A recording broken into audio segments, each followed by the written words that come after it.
What could a crone who only knows how to wash dishes and sweep floors for minimum wage possibly understand about royal cuisine? Get back to your storage room hole. If you dare use those filthy hands to ruin a single dish, I will make sure you spend the rest of your life in prison to compensate for the losses of this hotel.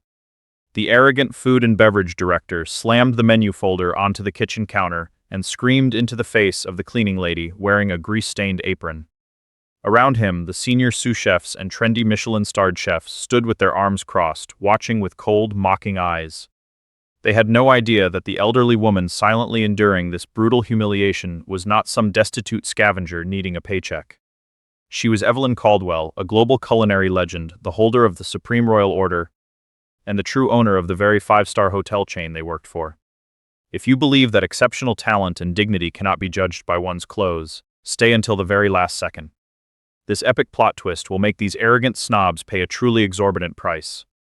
65-year-old Evelyn Caldwell appeared to be completely submerged in the dark, hidden, and suffocating world of the logistics staff at the five-star Royal Meridian Hotel in bustling London. Amidst a paradise of the UK's finest luxury, where gold-plated supercars glide down Park Lane and royal suites cost tens of thousands of pounds per night, her presence was like an invisible, faint shadow. Every day, while the elite guests were still sound asleep on plush feather mattresses, she quietly donned the oversized ash-gray uniform of the cleaning staff, tying her rough burlap apron with a hasty knot behind her back. Evelyn's daily routine involved cleaning damp storage rooms, sorting heavy crates of ingredients caked in dirt, and hand-washing thousands of delicate crystal plates under the freezing cold water of the massive underground kitchen. With her snow-white hair tied up in a messy bun, her thin, chapped hands covered in calluses from harsh cleaning chemicals, and a gait slightly stooped by the weight of age, no one suspected her true identity. In the royal kitchen, where dishes were sold for the price of a working-class family's fortune, Evelyn maintained a humble attitude, working silently in the corner without a word of complaint. Yet, behind the modest, ascetic, and seemingly resigned exterior of a storage room cleaner lay a terrifying truth that could shock the entire financial and culinary world into bowing in reverence. Evelyn Caldwell did not need a meager minimum wage to survive her lonely old age. She was the founder, the soul, and the chairwoman of the board of Caldwell Hospitality Group, the conglomerate owning a chain of ultra-luxury five-star hotels and restaurants spanning from New York and Paris to London. She herself is a living legend of contemporary gastronomy. The first female chef in history honored with the Supreme Royal Order awarded by the British monarch at Buckingham Palace for her great contributions to the national culture. The illustrious three-star Michelin chefs and the world's leading culinary experts today, for the most part, once had to kneel at her feet, enduring grueling years of training just to beg her to pass down a few secret sauce recipes. Her decision to disguise herself as a cleaning lady and step down into the bowels of the underground kitchen was not a frivolous prank, but stemmed from a deeply profound purpose. Recently, Evelyn had received many underground reports that the Royal Meridian, the crown jewel of her hotel chain, was showing signs of severe cultural decay. Gnawed away by the haughtiness and discrimination of the new management, she recalled her own motto from the early days.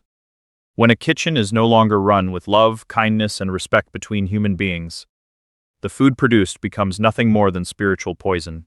Therefore, she decided to hide all her identification, give up her unlimited black card, abandon her ancient suburban villa and chauffeur-driven fleet, and transform into a lowly laborer.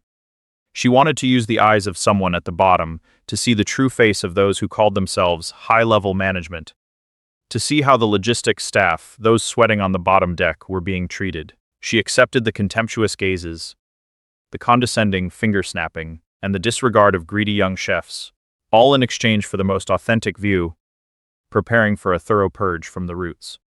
The underground kitchen of the Royal Meridian had long since lost the purity and sanctity of a culinary temple. Behind the pristine white-tiled walls, stainless steel industrial stoves worth millions of pounds, and modern exhaust systems, the place was gnawed and rusted by the poison of the brutal class hierarchy of London's elite. Money and false prestige held supreme power here. It crept into every cutting board, shaped the attitude of every cook, and completely distorted the ethics of those called culinary stars. The kitchen management, led by F&B Director Thomas Sterling, had turned this place into a toxic factory of mental exploitation. Instead of nurturing talent and creativity, Thomas had established a ruthless unwritten rule: Those in higher positions had the right to trample upon, insult, and strip away the self-respect of those in lower positions under the guise of work pressure. Teachers and chefs here were trained in dirty survival skills, learning to bow and flatter noble guests, knowing how to hide their lack of skill with flowery dish names, and treating the cleaning staff like subhuman creatures unworthy of respect. Thomas Sterling was the perfect embodiment of the toxic arrogance of someone with a little power. He always appeared in a crisp, tailored suit reeking of expensive perfume, wearing polished leather shoes that challenged the grease-covered kitchen floor. Thomas was ready to throw a hot porcelain plate at a commis chef if they slowed down the pace by a second, or unleash the most bitter insults at those incapable of fighting back. Once, a young girl from the dishwashing team accidentally dropped a gold-plated crystal glass. Thomas did not hesitate to force her to kneel in the middle of the kitchen floor, picking up every sharp shard with her bare hands until fresh blood oozed out, staining the Italian marble floor red, just to satisfy his sick, power-hungry ego.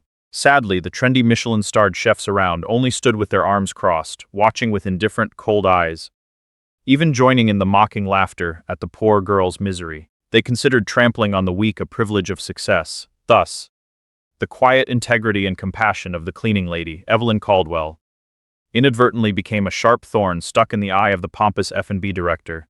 Every time Evelyn stepped up to help a scolded commis chef stand up, or silently cleaned the wreckage Thomas caused, he felt his supreme power challenged by someone beneath him. Thomas always sought every opportunity, using the filthiest language to scold and chase Evelyn into the darkest, dampest storage corners at the bottom of the hotel. He declared that the presence of a disheveled old woman wearing a rough, stain-covered apron was an insult to the royal class of the Royal Meridian. However, the shallow F&B director could not have imagined that the very dark storage room corner he used to isolate cleaning lady was precisely where the fire of the purge was silently accumulating, preparing to burn down the entire kingdom of arrogance that he had painstakingly built with fear and cruelty. The real crisis erupted at 5 o'clock in the afternoon, when the digital clocks in the Royal Meridian's underground kitchen began ticking down coldly. In exactly 2 hours, the British royal delegation and high-ranking international ambassadors would step into the shimmering ballroom for the national banquet. This was not merely a dinner, it was the most important political and diplomatic event of the year, directly determining the reputation, future, and survival of the Royal Meridian brand globally. In the heat of the moment, an unexpected catastrophe struck. The brilliant head chef, the only one holding the soul of that evening's menu, suddenly collapsed on the kitchen floor due to a stroke caused by prolonged extreme pressure. But even more horrifyingly, the Royale sauce, the legendary sauce used for the main course, had been completely ruined by a senior chef. Due to a miscalculation in the temperature ratio in the sealed room, the entire mixture of expensive ingredients had separated, curdled, and gave off a slightly burnt smell. The entire underground kitchen immediately fell into a state of extreme, frenzied panic. The senior sous chefs tremblingly scooped up spoons of the spoiled sauce to taste, foreheads drenched in sweat, but all were helplessly resigned. The binding formula of this royal sauce was too complex, and no one there had the skill to save it, amidst the eye of the storm of chaos. While F&B Director Thomas Sterling was madly smashing furniture, shouting, and insulting the culinary team with the foulest language, cleaning lady Evelyn Caldwell quietly emerged from the dark storage room. She held a silver ladle, scooped up a drop of the spoiled sauce, and tasted it. Her eyes showed no fear. Instead, they held the calm, majestic composure of a master. She looked straight into Thomas's face, which was twisted with fear, and spoke steadily. "This sauce is burnt because the minced leek was overcooked, and it lacks the saffron essence to bind the separated texture. Hand the kitchen over to me. I can cook this sauce again from scratch and save the entire royal banquet in exactly 45 minutes. Thomas Sterling spun around, his eyes blazing with rage like a beast stepped on its tail. In the midst of extreme panic, the suggestion of a storage room cleaning lady was nothing more than an insult to the so-called class of an F&B director. He lunged forward, slamming a thick leather menu folder onto the stainless steel kitchen counter, creating a jarring sound that echoed throughout the 4 walls. He pointed his diamond-ringed finger straight into Evelyn's face, so close that his spittle almost splashed onto her calm face. What could a crone who only knows how to wash dishes, sweep floors, and clean storage rooms for minimum wage possibly understand about royal cuisine? Thomas yelled, his voice cracking with extreme contempt.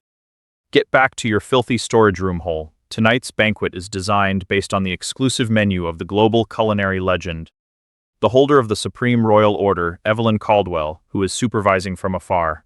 Are you planning to use those filthy, stinking hands that spend all day touching garbage to ruin the 100-year reputation of our hotel? Listen clearly. If you dare come near the kitchen counter or touch any of the guests' food, I swear I will use all my connections to ensure you spend the rest of your life rotting in prison to compensate for the losses of this hotel. The crowd of Michelin chefs and assistants immediately roared with contemptuous laughter to follow the powerful director. They whispered and pointed at Evelyn's old apron, looking at her with disgust as if she were a bacteria polluting the royal kitchen. They assumed this cleaning lady had become senile, going crazy with delusions, thinking she could replace a culinary master. Faced with all the filthy insults, public humiliation, and the brutal threats of Thomas Sterling, Evelyn Caldwell still stood motionless like a great mountain. She did not tremble, did not offer a word of explanation, and absolutely no flicker of anger appeared on the surface. She looked straight into Thomas's bloodshot eyes of arrogance, then looked at the smirking faces of the greedy chef group. Deep in her heart, Evelyn did not feel humiliated for herself. She only felt a deep sadness and pity for a management system that had completely rotted away. Evelyn sighed very softly, a sigh that ended all remaining patience. She slowly untied the rough apron behind her back, placing the silver ladle on the table decisively. The trial period for this kitchen had officially closed, and the epic punishment of the true queen had begun its countdown. The cruelty and haughtiness of those who claim to be the upper class do not stop at public insults, but are fueled by the base satisfaction they feel when they believe they have just crushed the self-respect of someone weaker. Watching the thin back of Evelyn Caldwell quietly turn and walk away after untying her apron, Thomas Sterling wore a triumphant, condescending smile. To him, shutting down the suggestion of a storage room cleaning lady was not just an act of protecting the class of the royal kitchen, but a feat showcasing the supreme authority of an executive. He believed firmly that in this kingdom reeking of money, the integrity or compassion of the poor was just trash not worth a penny. Thomas immediately turned and gestured for the two muscular security guards standing at the logistics corridor to follow his orders with a tone full of contempt. Go follow her and lock the storage room door behind her. Watch her and don't let that senile old woman step out even a single step. A little later, when the royal delegation and the ambassadors walk in, if they see a disheveled old woman in garbage-cleaning clothes wandering around, the entire face of this five-star hotel will be washed down the drain. Just lock her in there until the banquet is over. The two guards bowed in obedience. The sounds of iron chains and the door locking echoed hollowly, completely isolating Evelyn in the dark, damp space. Outside, Thomas Sterling completely shed his previous panic to immerse himself in the peak of vanity. With less than 30 minutes left on the countdown, instead of finding a real solution from professional chefs, Thomas decided to use power to bend reality. He forced the sous chefs to take a type of industrial canned sauce available in the freezer, mix it with some butter and cheap spices to fake the legendary Royale sauce in order to fool the elite guests. Half an hour later, as the first plates were ready to be moved up via the specialized elevator, Thomas stood at the center of the kitchen's dispatch room, one hand holding a glass of sparkling Cristal champagne, the other casually adjusting the gold cufflinks on his shirt sleeve. He looked around the underground kitchen with the eyes of a king who had just quelled a minor rebellion. He turned and spoke to his close assistant in a mocking tone, full of self-delusion. You see? The kind of poor people at the bottom of society are always delusional, thinking that just holding a silver ladle is enough to create miracles like a genius. A dishwashing crone earning minimum wage will forever only deserve to be locked behind a dirty storage door to gnaw on her own incompetence. To do royal cuisine, you must have noble blood and the sharpness of a high-class person like me. Thomas sipped his premium wine, his eyes sparkling with extreme ambition as he thought about the glorious future awaiting him. He basked in his illusion, continuing to boast to the chefs around him, "Make that fake sauce really well, tonight." After the British royal delegation finishes dinner and signs the satisfaction report, this very feat of saving this crisis will be the solid stepping stone for me to sit in the CEO chair for the entire chain of Caldwell hotels and restaurants in Europe. It is time for people of our class to rule this empire, while the garbage-cleaning rats will forever have to kneel beneath our feet. Thomas's self-conceited laughter mingled with the clinking of crystal glasses and his greedy assistants, drowning out the sound of the fire roaring beneath the stainless steel pans. Thomas Sterling felt he was standing at the peak of glory, holding the destiny of a national-level event in his hands. He could never have suspected that his blind complacency and the cheap industrial sauce fraud were digging a deep grave for his entire career. And only a few minutes from now, when the kitchen door opened to welcome the guests, the castle of illusions built by his cruel arrogance would be trampled into pieces by the very woman he had just locked away in the storage room. 6:55 p.m., the royal kitchen of the Royal Meridian was flooded with bright high-intensity LED light, reflecting off the cold stainless steel surfaces.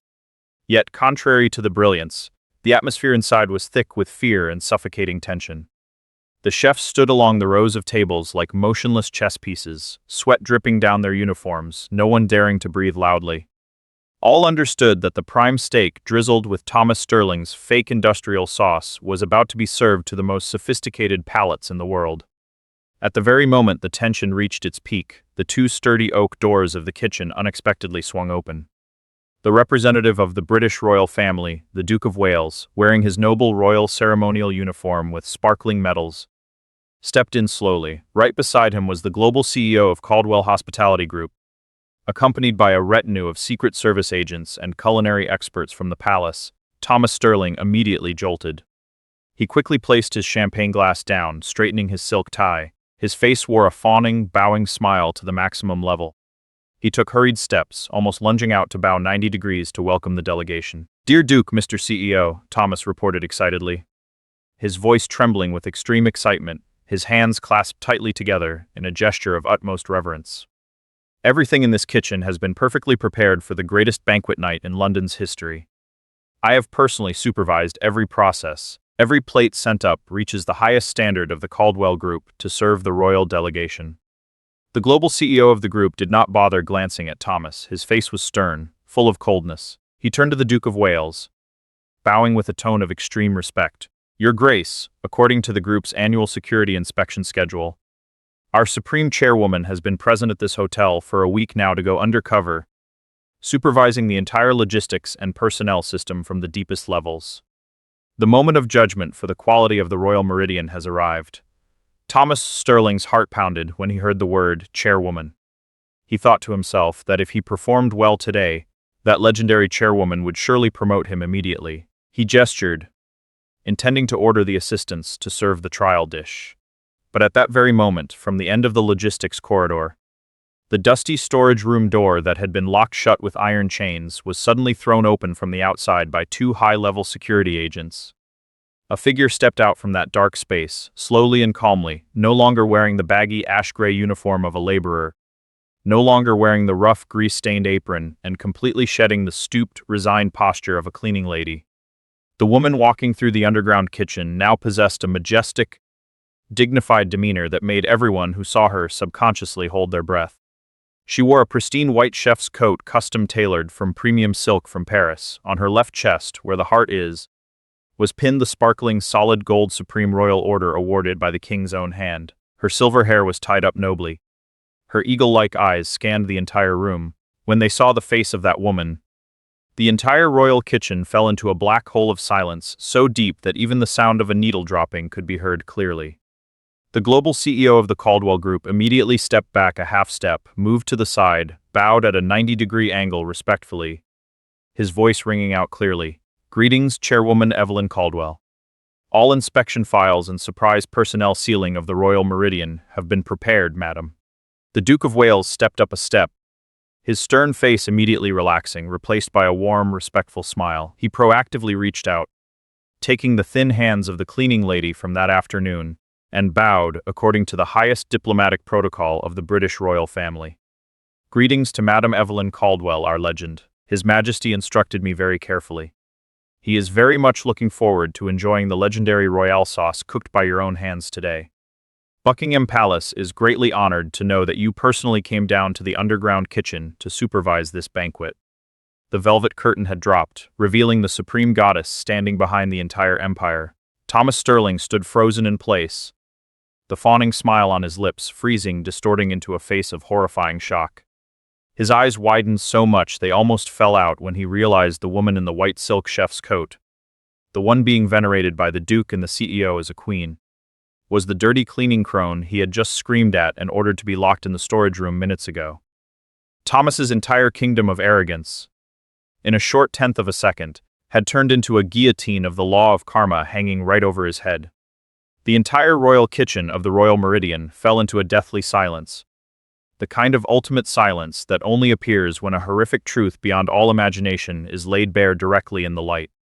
Thomas Sterling stood frozen, his eyes wide open, his pupils constricting violently, staring at the woman standing at the center podium. The mind of the pompous F&B director was completely blank, his rapid breathing choked in his throat. His brain tried to refuse to process this brutal reality. The dirty cleaning lady, the one he called low-class trash, the one he ordered to be locked in the storage room minutes ago, was now Evelyn Caldwell, the living goddess of contemporary gastronomy, the supreme owner of the entire empire of hotels worth tens of billions of pounds. His close assistant and the crowd of Michelin-starred chefs standing behind also completely collapsed mentally. Their legs turned to jelly, faces drained of all blood, having to clutch the edge of the stainless steel kitchen counter to keep from falling to the floor. Thomas's face turned from pale white to ash gray, sweat pouring down like rain, soaking his expensive crisp shirt. Evelyn Caldwell walked slowly to the main kitchen table.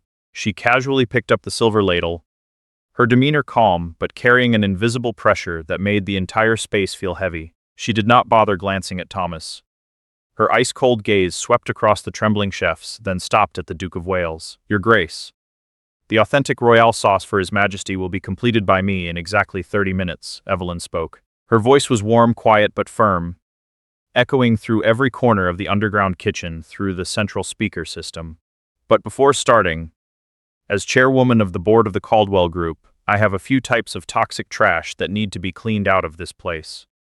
Evelyn turned around, her eyes sharp as two blades pointed straight at Thomas Sterling. "Less than an hour ago, in this very kitchen, someone yelled at me that a cleaning staff member, earning minimum wage, would forever know nothing about royal cuisine, and had no right to touch a single dish here," Evelyn said slowly, her pace extremely decisive. "Today I have an official answer for you, Director Sterling. A cleaning staff member truly cannot decide the class of a dish.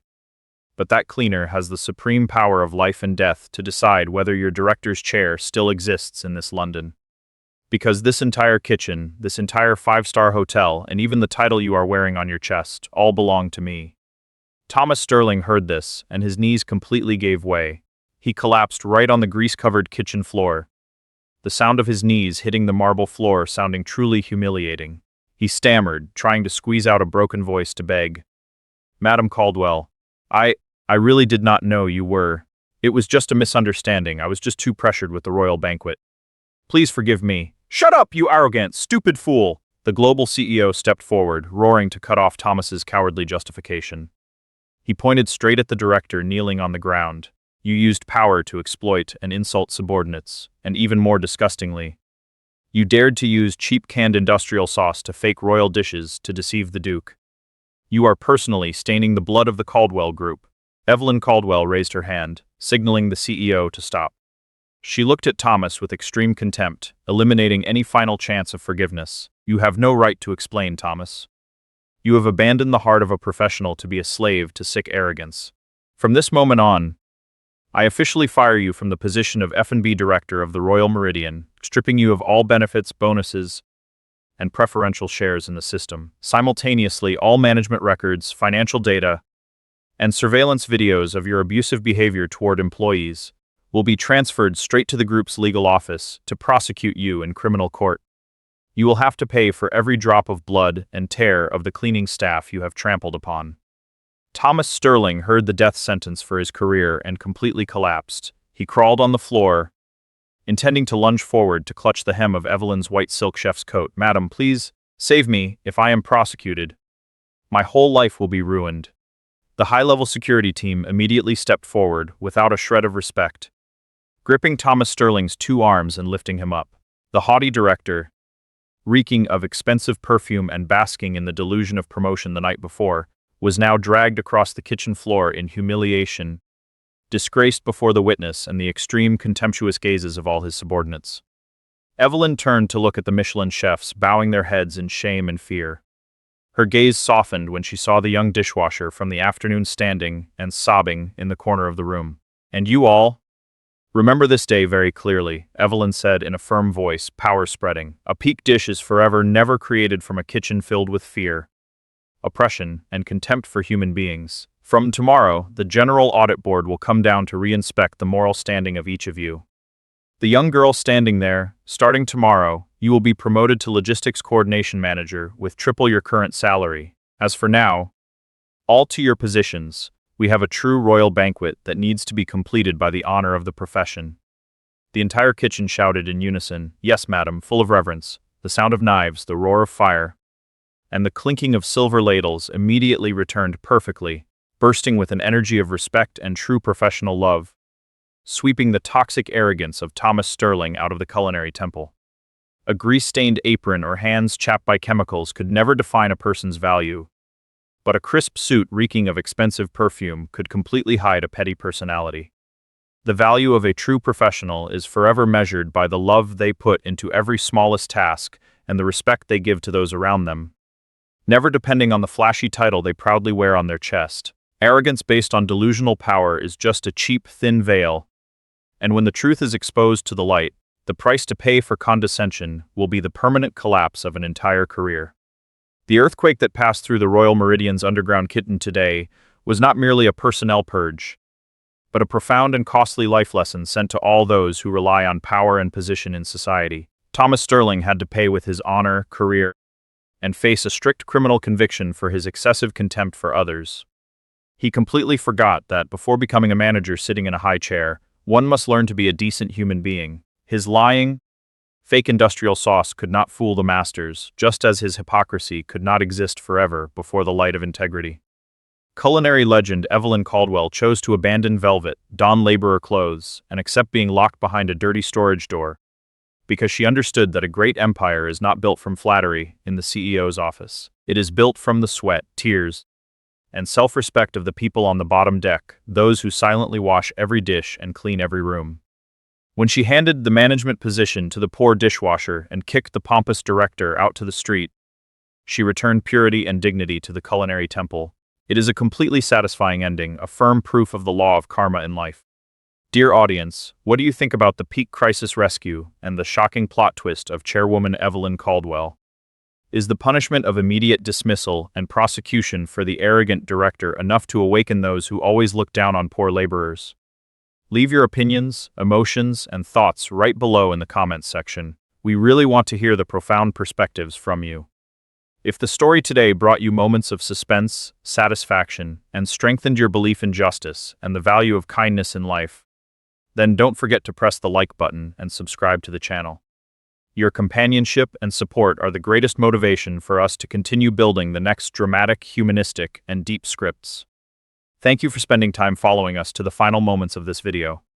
Goodbye and see you again in the next century's plot twist and rescue stories.